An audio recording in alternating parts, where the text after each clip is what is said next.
So from my last video, you could see that I found this Danish toy shop while I was walking down the street, and what drew my eye in here was the display of vintage Lego sets. These are from the 50s and 60s, so I'll kind of show some of these sets.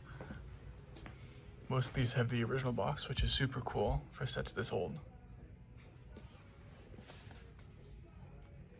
These are like the older town plans, and then original boxes, and then this is like the older wooden type of boxes.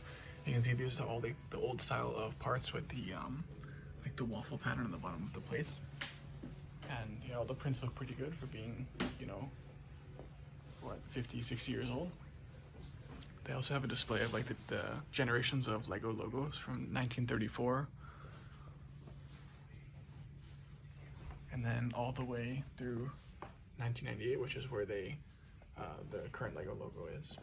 And then they also have a display of vintage sets for sale. These ones, so these are like promotional brick sets. If I remember it, these were like when Lego patented this new interlocking bricks in the early 1950s. They had these sets for sale at stores to promote the new system. They also have some old Lego system sets, again from the 1950s. You can see there's labels on them. And the conversion rate here is about 7 DKK to 1 USD. So if you divide those prices by 7, you'll get the price in about 7, you'll get the price in USD. So that set right there is around 1,300 US dollars. They also have some of these car sets. These are all kind of repackaged in these nice plastic display cases. These look to be in like really good condition, and I know that I'm not an expert at them, but I know that some of the car sets can be super rare.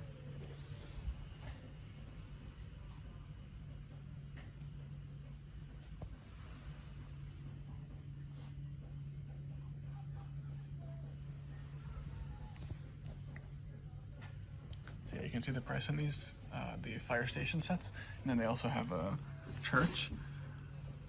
These kind of vary based on like the condition and I think the region. So this one is like so this one you can see is the second edition on the label.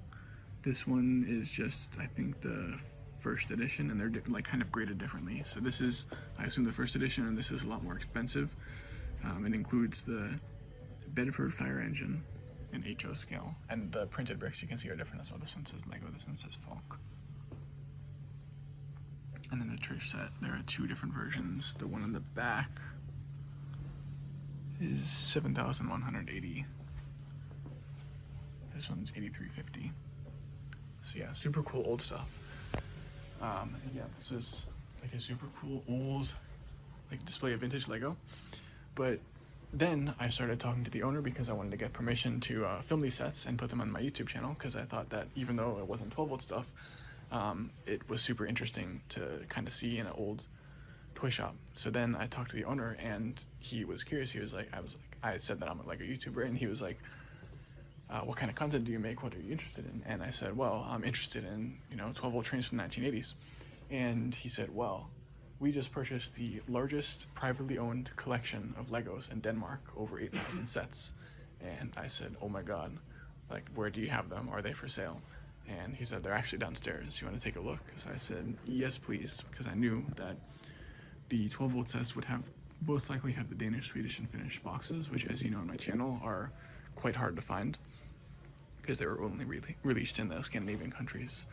So I got access to the collection of Lego sets anywhere from the 1950s to the 2000s. So I did find some 12-volt stuff in the collection, and I'm going to make a video kind of detailing yeah, how it was like to go through that collection, and I'm really excited to do that. This is like a 12-volt collector's dream to find these old sets, including some 12-volt, basically in the basement of a Danish toy shop.